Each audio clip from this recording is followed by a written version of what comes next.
نحمد ونصلي ونسلم على رسوله الكريم اما بعد فاعوذ بالله من الشیطان الرجیم بسم اللہ الرحمن الرحیم الصلاۃ والسلام علیک یا رسول اللہ وعلی آلک واصحابک یا حبیب اللہ۔ ناظرین کرام، آج سورہ البقرہ کی آیت نمبر 130 سے تفسیر قرآن کا سلسلہ شروع ہوگا۔ قرآن مجید کے اندر ہے وَمَن يَرْغَبُ عَن مِّلَّةِ إِبْرَاهِيمَ إِلَّا مَن صَفِحَ نَفْسَهُ وَلَقَدِ اصْطَفَيْنَاهُ فِي الدُّنْيَا وَإِنَّهُ فِي الْآخِرَةِ لَمِنَ الصَّالِحِينَ۔ اور ابراہیم کے دین سے وہی منہ پھیرے گا جس نے خود کو احمق بنا رکھا ہو، اور بے شک ہم نے اسے دنیا میں چن لیا، اور بے شک وہ آخرت میں ہمارا خاص قرب پانے والوں میں سے ہے۔ علماء یہود میں سے حضرت عبداللہ بن سلام رضی اللہ عنہ نے اسلام لانے کے بعد اپنے دو بھتیجوں مہاجر و سلمہ کو اسلام کی دعوت دی، اور ان سے فرمایا کہ تم کو معلوم ہے کہ اللہ پاک نے توریت میں فرمایا ہے کہ میں اولاد اسماعیل سے ایک نبی پیدا کروں گا جس کا نام احمد ہوگا، جو ان پر ایمان لائے گا وہ کامیاب ہے، اور جو ایمان نہ لائے گا وہ ملعون ہے۔ یہ سن کر سلمہ ایمان لے آئے، اور مہاجر نے اسلام قبول کرنے سے انکار کر دیا۔ اس پر اللہ پاک نے یہ آیت نازل فرما کر ظاہر کر دیا کہ جب حضرت ابراہیم علیہ السلام نے خود اس رسول معظم کے مبعوث ہونے کی دعا فرمائی تو جو ان کے دین سے پھرے وہ حضرت ابراہیم علیہ السلام کے دین سے پھرا۔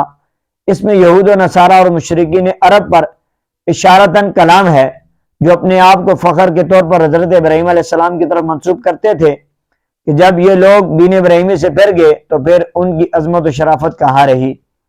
یہ بھی معلوم ہوا کہ سچے دین کی پہچان یہ ہے کہ وہ سلف و صالحین کا دین ہو۔ یہ حضرات ہدایت کی دلیل ہیں۔ اللہ پاک نے حقانیت اسلام کی دلیل یہاں دی کہ وہ ملت ابراہیمی ہے۔ اصطفیناہ، ہم نے اسے چن لیا۔ اللہ پاک نے حضرت ابراہیم علیہ السلام کو رسالت و خلت کے لیے چن لیا، یعنی آپ کو اپنا رسول اور خلیل بنایا۔ اذ قال له ربه اسلم قال اسلمت لرب العالمین ووصى بها ابراہیم بنیہ ویعقوب یا بنی ان اللہ اصطفى لکم الدین فلا تموتن الا وانتم مسلمون۔ یاد کرو جب اس کے رب نے اسے فرمایا فرمانبرداری کر تو اس نے عرض کی میں نے فرمانبرداری کی اس کی جو تمام جہانوں کا پالنے والا ہے۔ اور ابراہیم اور یعقوب نے اپنے بیٹوں کو اسی دین کی وصیت کی کہ اے میرے بیٹوں، بے شک اللہ نے یہ دین تمہارے لیے چن لیا ہے تو تم ہرگز نہ مرنا مگر اس حال میں کہ تم مسلمان ہو۔ ووصا، اور وصیت کی۔ حضرت ابراہیم علیہ السلام اور حضرت یعقوب علیہ السلام نے اپنی اولاد کو دین حق پر ثابت قدمی کی وصیت فرمائی۔ اس سے معلوم ہوا کہ والدین کو صرف مال کے متعلق کی وصیت نہیں کرنی چاہیے، بلکہ اولاد کو عقائد، احمال صالحہ، دین کی عظمت، دین پر استقامت، نیکیوں پر مداومت اور گناہوں سے دور رہنے کی وصیت بھی کرنی چاہیے۔ اولاد کو دین سکھانا اور ان کی صحیح تربیت کرتے رہنا والدین کی ذمہ داری ہے، جیسا کہ حضرت انس رضی اللہ عنہ سے روایت ہے کہ حضور علیہ السلام نے ارشاد فرمایا اپنی اولاد کے ساتھ نیک سلوک کرو اور انہیں اچھے ادب سکھانے کی کوشش کرو۔ ام کنتم شہداء اذ حضر یعقوب الموت اذ قال لبنیہ ما تعبدون من بعدی قالوا نعبد الہک و الہ آبائک ابراہیم و اسماعیل و اسحاق الہا واحدا ونحن له مسلمون۔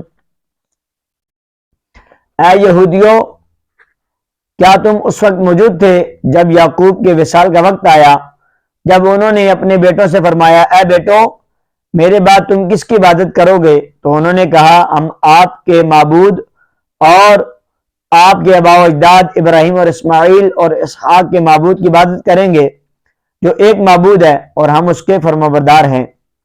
یہ آج یہودیوں کے حق میں نازل ہوئی۔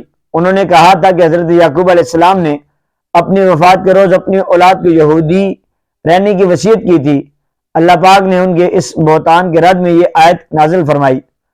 آیت کے معنی یہ ہے کہ اے بنی اسرائیل، کیا تمہارے پہلے لوگ حضرت یعقوب علیہ السلام کے آخری وقت ان کے پاس موجود تھے، جس وقت انہوں نے اپنے بیٹوں کو بلا کر ان سے اسلام و توحید کے قرار لیا تھا، اور یہ قرار لیا تھا جو آیت میں مذکور ہے۔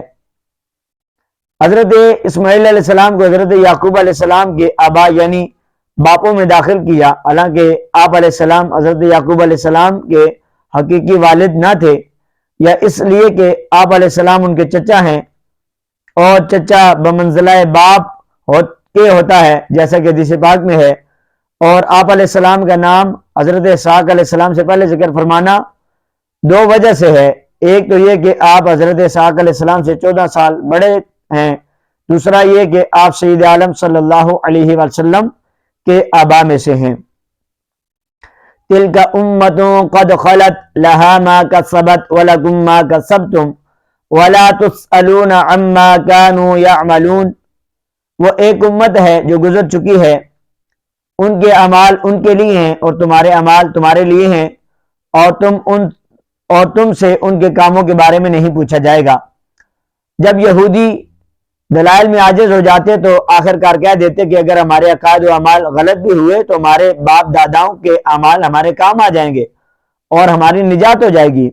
ان کی تردید میں آیت نازل ہوئی اور یہ آئی کہ وہ سب گزر چکے، ان کے اعمال ان کے لیے اور تمہارے اعمال تمہارے لیے، تمہیں ان کے اعمال کام نہ آئیں گے۔ اس سے معلوم ہوا کہ آخرت میں اپنے اعمال کام آئیں گے، اور عقیدہ خراب ہو تو کسی کو دوسرے کے عمل سے فائدہ نہ ہوگا۔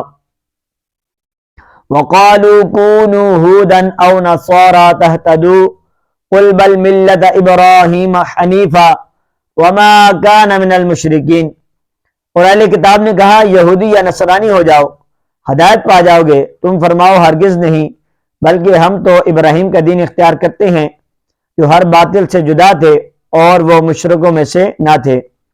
حضرت عبداللہ بن عباس رضی اللہ عنہما نے فرمایا کہ یہ آیت مدینہ کے یہودی سرداروں اور نجران کے عیسائیوں کے جواب میں نازل ہوئی۔ یہودیوں نے تو مسلمانوں سے یہ کہا تھا کہ حضرت موسیٰ علیہ السلام تمام انبیاء میں سے سب سے افضل ہیں، اور توریت تمام کتابوں سے افضل ہے، اور یہودی دین تمام ادیان سے اعلیٰ ہے۔ اس کے ساتھ انہوں نے حضرت محمد مصطفیٰ صلی اللہ علیہ وسلم، انجیل شریف اور قرآن شریف کے ساتھ کفر کر کے مسلمانوں سے کہا تھا کہ یہودی بن جاؤ۔ اسی طرح نصرانیوں نے بھی اپنے ہی دین کو حق بتا کر مسلمانوں سے نصرانی ہو جانے کو کہا تھا۔ اس پر یہ آیت نازل ہوئی، بل ملت ابراہیم، بلکہ ابراہیم کا دین۔ ارشاد فرمایا اے حبیب صلی اللہ علیہ وسلم، آپ یہودیوں اور عیسائیوں کو جواب دے دیں کہ جب کسی کی پیروی ضروری ہے تو ہم حضرت ابراہیم علیہ السلام کے دین کی پیروی کرتے ہیں جو کہ تمام فضائل کا جامع ہے، اور حضرت ابراہیم علیہ السلام ہر باطل سے جدا تھے اور وہ مشرکوں میں سے نہ تھے۔